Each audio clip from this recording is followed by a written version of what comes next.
Tous les Africains doivent l'écouter.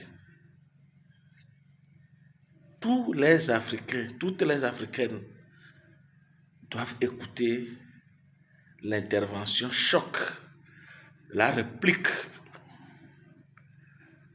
de son Excellence Ibrahim Traoré.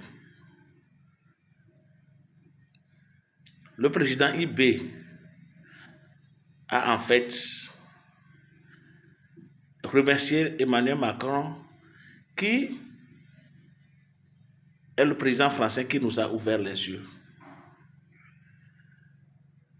Et il a conforté dans sa position de donneur de leçons, de colonisateur.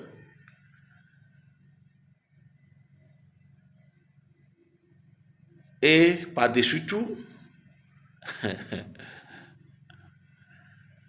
il a ridiculisé le président français Emmanuel Macron, qui ne connaît pas son histoire. Qui ne connaît pas son histoire et qui ne veut pas la connaître. Emmanuel Macron fait semblant de ne pas connaître l'histoire de la France. Sinon, ce n'est pas lui qui doit nous qualifier d'ingrats. S'il y a de l'ingratitude dans ce monde, c'est la France qui est la parfaite illustration. Et donc, le président Ibrahim Traoré, sans langue de bois, a donné un coup de massue à Emmanuel Macron. Et bon la mal, hein, l'Afrique se réveille. Le Tchad a suivi. L'armée française a plié bagage au Tchad. Cela veut dire que le territoire de l'AES s'agrandit. Et nous devons encourager cela en tant que panafricanistes, en tant que souverainistes. Nous devons applaudir cela. Nous devons prier pour que les présidents Assimi Goïta, les présidents Tchiani, les présidents Ibé et d'autres collègues qui comprennent l'enjeu et le jeu trouble des Occidentaux. Ibé, tu as tout dit et tu as compris l'enjeu. Au président borné qui ne veulent rien comprendre, d'aller à l'école d'Ibrahim Traoré. Les présidents bornés qui ne voient pas loin, qui n'ont pas de vision là, doivent aller à l'école d'Ibrahim Traoré. Nous te soutenons, président Ibé. Tu as la vie devant toi. Tu as le continent, tout un continent derrière toi. Oui. Nous allons suivre la réplique. Oui. Quand je prends dernièrement les propos de Emmanuel Macron sur l'Afrique, eh bien, tout Africain conscient devrait donc comprendre très vite tout ce qu'il a pu nous dire et qu'est-ce que ça signifie. Le général Tchiani a dit il n'y a pas longtemps du changement donc de tactique ou de stratégie des forces françaises en Afrique. Et je pense qu'il est venu le confirmer. Il s'agit de dissoudre et de garder un dispositif socle. Et Emmanuel Macron l'a si bien dit qu'on ne peut que le remercier pour cette sincérité. Même si certains ont voulu mettre la poudre aux yeux de leur population, mais la réalité finit par rattraper aussi. Ils ne partiront pas de certains pays. Ils ont juste dissous le dispositif. Vous ne les verrez plus dans des bases, mais dans les ambassades, ils seront là. Ils vont constituer des sociétés de sécurité pour sécuriser leurs sociétés qui existent dans ces pays-là. Mais les soldats seront là. Mais vous ne les verrez plus en tenue ou rassemblés dans des bases. C'est tout ce que ça veut dire. Ils vont se réorganiser, mais seront là. Il a parlé de politesse vis-à-vis de certains chefs d'État en leur donnant la primauté d'annoncer donc la rupture ou le départ des forces françaises. Ça nous importe peu, on peut dire. Mais tout ce que nous savons, c'est que si vous voulez une rupture avec ces forces impérialistes, c'est simple, on dénonce les accords. Tout commence par là-bas. Et je pense que l'exemple du Tchad, en tout cas, est palpable. Ils ont commencé par dénoncer les accords. Sinon, si on ne dénonce pas les accords, juste dire que les bases quittent, on n'a rien fait. Parce que le problème se trouve dans les accords coloniaux de défense qui ont été signés depuis l'indépendance. Le plus dangereux n'est pas ceux-là que vous voyez dans les bases. Le plus dangereux, ce sont les conseillers militaires. Les conseillers militaires existent dans tous ces pays. Ils ont existé au Burkina aussi jusqu'en fin 2022, jusqu'à ce que nous prenions nos responsabilités. Et qui sont ces conseillers militaires? C'est ceux-là qui sont censés mettre en pratique la politique de la France ici.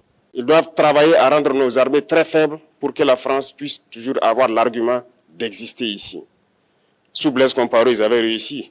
Nos sentinelles prenaient donc la garde avec des bâtons. C'est ça que la France veut de nos armées.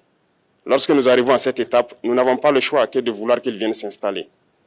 Mais l'armée burkinabé a réussi à un moment donné à se débarrasser des conseillers militaires. Malheureusement, je pense qu'en 2019, après l'opération Otapuano, où ces Français ont vu que l'armée burkinabé avait encore une capacité de réagir au terrorisme, ils ont appelé le chef d'état-major en France, ils l'ont instruit de reprendre les conseillers militaires dans toute la structure. Eh bien, il n'a pas accepté, mais au retour au pays, les politiques l'ont instruit d'accepter les conseillers militaires. Et c'est là que les conseillers militaires sont revenus dans l'armée burkinabé en 2019. Avec toutes les conséquences qu'on connaît, l'armée était en train de disparaître dans les années 2020-2021. Et d'ailleurs, c'est le moment où beaucoup de militaires ont dû déserter parce qu'il n'y avait plus d'espoir. On était en train de s'effondrer. Voilà un peu comment ils travaillent. À l'état-major général des armées, dans tous les états-majors d'armée, dans les écoles, c'est eux qui sont censés nous dicter la politique de notre armée. C'est eux qui nous disent combien recruter, quand recruter et qu'est-ce qu'il faut en faire. Ils sont dans les écoles pour nous dire comment il faut les former et ainsi de suite. Tant que ces conseillers militaires sont là, vous n'êtes pas indépendant. Votre armée aura juste l'apparence d'une armée qui sera là en train de faire des parades, du cirque. Mais lorsque viendra la guerre, vous vous rendrez compte que la parade, c'est une chose, mais la guerre, c'est une autre chose. Il faut rompre les accords. C'est la seule façon d'avoir une armée indépendante et se construire, être fort. Mais beaucoup de gens ne le comprennent pas peut-être. Et même avec ces accords, la France choisit dans nos États des élèves officiers pour aller les former. C'est à travers ces mêmes accords. Mais en réalité, ces officiers qui partent se former pour la plupart, pour la France, ils viennent pour servir l'État français dans leur pays. Ils ne viennent pas pour servir nos pays. Ils les forment pour qu'ils viennent servir les intérêts de l'État français. J'en veux pour preuve. Lorsque nous nous sommes révoltés, beaucoup d'officiers au Burkina qui ont été formés en France ont été immédiatement contactés pour leur dire que c'est le moment de se mettre en action parce que vous avez été formés pour ça, pour servir les intérêts de la France. La plupart de ces officiers nous ont rendu compte, nous avons pris acte et nous continuons de suivre. Lorsque un officier formé en France arrive dans son pays et par malheur meurt soit par accident ou bien sur le champ de bataille, en France, il y a une nuit d'hommage aux morts dans l'armée, comme partout ailleurs. À la nuit d'hommage aux morts, on cite le nom de l'officier en question et on dit « mort pour la France ». Il ne le forme pas pour servir son pays, il le forme pour servir leur État. Et dans beaucoup d'États africains, il y en a plein de ces officiers. Combien sont patriotes, Dieu le sait.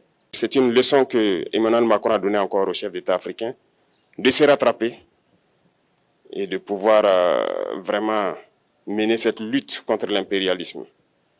Mais en plus de ça, il a aussi insulté tous les Africains dans ses propos. Il y a une partie qui a retenu mon attention, là où il parlait d'ingratitude. Et que l'ingratitude est une maladie non transmissible aux humains. Lui, il est humain, notre ingratitude n'est pas transmissible à lui. Voilà comment ce monsieur voit l'Afrique, voit les Africains. Nous ne sommes pas des humains à ses yeux. Peut-être que c'est lui qui n'est pas humain, il ne se met pas dans la classe des humains.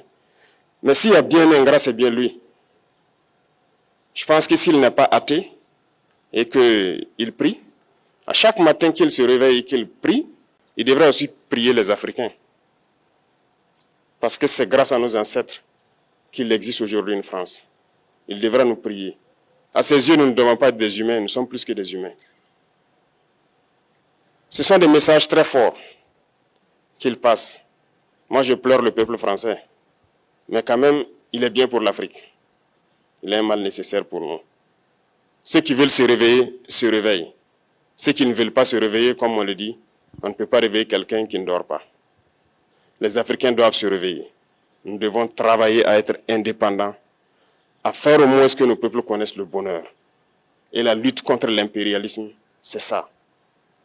Il faut décoloniser les mentalités, prendre en compte toutes ces données-là, parce que le monde nous donne tellement d'exemples à voir. Pour eux, il n'y a pas de morale.